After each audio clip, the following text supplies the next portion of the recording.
অর্থ খুঁজে পাবা না, আসলে পাই নাই।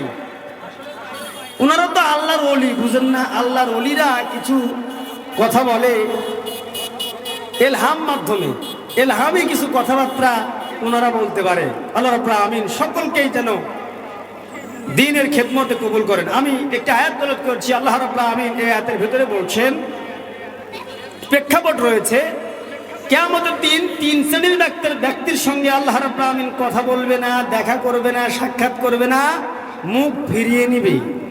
কয় শ্রেণীর ব্যক্তি বললাম? তিন শ্রেণী। সম্মানিত ভাইরা, মানে এখন বিবেক খাটান তো, যদি কোনো ব্যক্তির সঙ্গে আল্লাহ দেখা না করে, কথা না বলে, মুখ ফিরিয়ে নেয়, মনে হয় ও বেশুক জান্নাতে যাবে। হ্যাঁ, সম্মানিত ভাইরা আমার, গভীর মনোযোগ দিয়ে শুনেন। কিয়ামতের দিন যে তিন শ্রেণীর মানুষের সঙ্গে আল্লাহ রাব্বুল আমিন দেখা করবে না, কথা বলবে না, এমনকি মুখ ফিরিয়ে নেবে, সেই তিন শ্রেণীর ব্যক্তির মধ্যে এক নম্বর ব্যক্তি হলো যারা টাকনুর নিচে কাপড় ভরে ভরে ধান করে বেড়ায়। টাকনুর নিচে কাপড় মনে হয় আমাদের এলাকার মানুষ পরে না, কি পরে না? এমন এমন মানুষ দেখবেন মনে হয় যে ঝাড়ুদারের দায়িত্ব তাকে দেওয়া হয়েছে।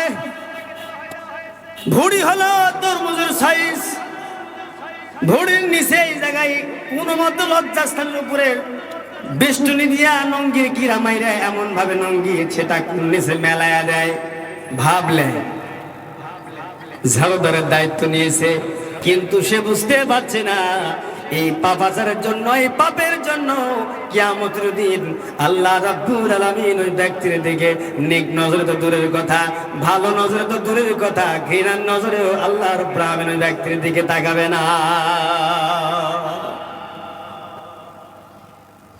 সম্মানিত ভাই আমার, গভীর মনোযোগ দিয়ে শুনতে হবে। কিছুদিন পূর্বে আমি যখন রাজশাহীতে পড়াশোনা করতাম, পাঞ্জাবি পড়তাম, টাকনুর উপরে প্যান্ট পড়তাম, কলেজে পড়ছি, বুঝেন না?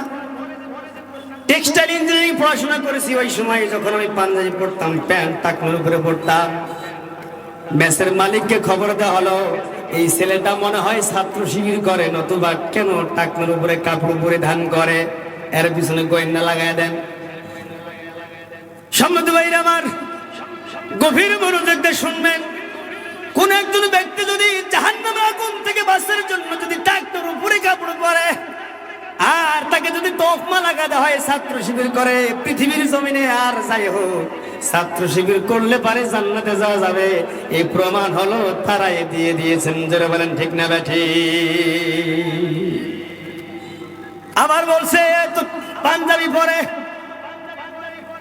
কিছুদিন পূর্বে 4টা-5টা টুপিওয়ালা এক জায়গায় যদি বসে বাবা, উপরে ইনফরমেশন করা হয়, সুন্দর করে ফোন দেওয়া হয়, মনে হয় নাশকতা করবে, এই জন্য মিটিং করতেছে।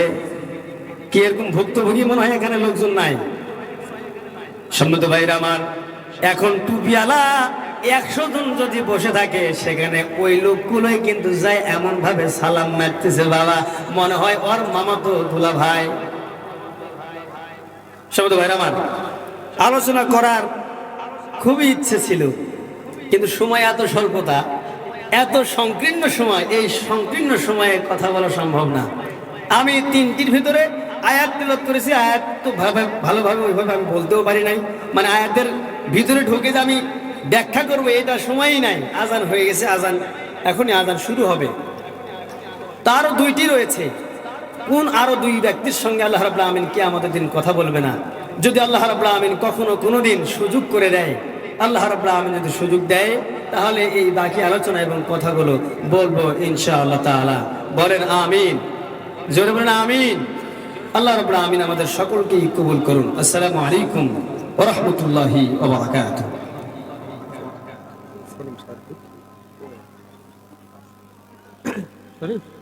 ছেলে মদের ডাক দাও, আজান আজান।